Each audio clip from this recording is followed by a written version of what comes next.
Today we're going to talk about family trees. In biology, we call these pedigree charts. There are symbols which represent who is related to who on a pedigree.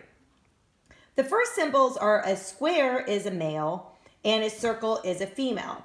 And as you can see, the male and the female are not shaded in. That means that they do not have the trait that we're looking for.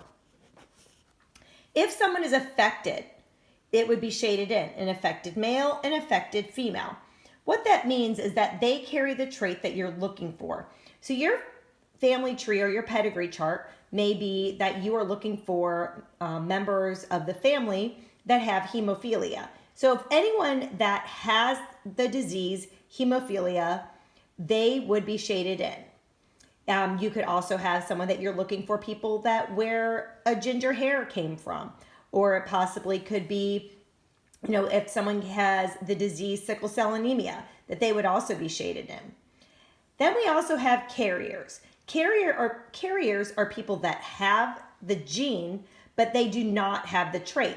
So because if it's a recessive disorder, they would need to have 2 copies of the gene in order to be effective with the disease or the trait that you're looking for. So they might only have 1 copy. So that's where you have a half shaded in square and a half shaded in circle, that they are carriers. But you don't always have a pedigree chart that they use the half shaded in. Sometimes you're going to have to figure out if they are a carrier or not. Next, we're going to talk about relationships. So relationships are in a family tree or a pedigree show who is related to who. So a horizontal line indicates that the 2 are married. So then if you look over on the other side here, you will see that we have a couple that is married. And then there's a bracket over top. The bracket over top indicate that they are their children. So they had 2 daughters and 1 son. The circle represents the daughters and the square represents the son.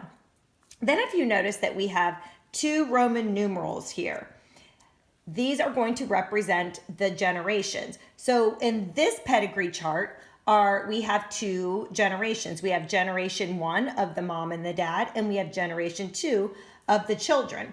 If any of these children had their own children, then they would be the 3rd generation. Let's talk now about an example of building a pedigree chart.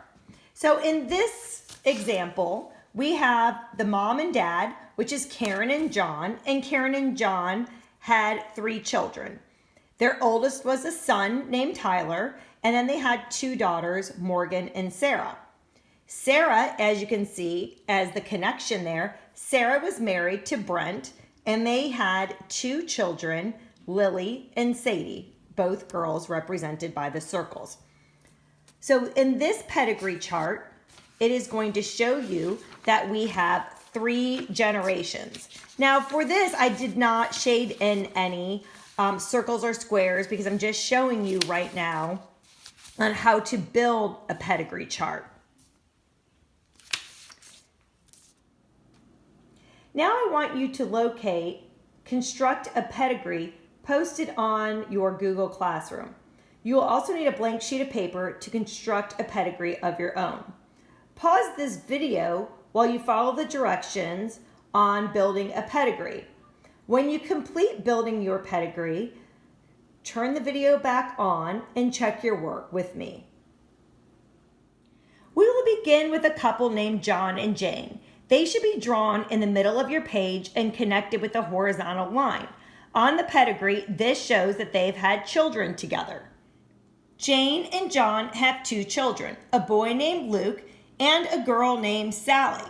Their oldest child is a boy, so he will be drawn on the left, and the symbol for a girl will be drawn on the right. They should be drawn with branches off the line that is connected to the line between their parents. Next, work out the information on one more member of the couple. We will start with Jane. Jane is the oldest of 3 girls, so we will put her sisters Sarah and Jessica next to her at the same level on the page and connect them with branches from the common line above. This shows that they are siblings. And of course, these three women have parents, Fred and Mamie. So we will put them connected to each other directly with the horizontal line and to their children by a vertical line. The only other information we know about Jane's family is that her youngest sister is married to Frank and has two daughters, Amy and Joy. To show this, we will connect the sister on the far right to a male with a horizontal line, and we will show their children as branches off of a vertical line. These children should be drawn on the same level on the page as the children of John and Jane because they are all in the same generation.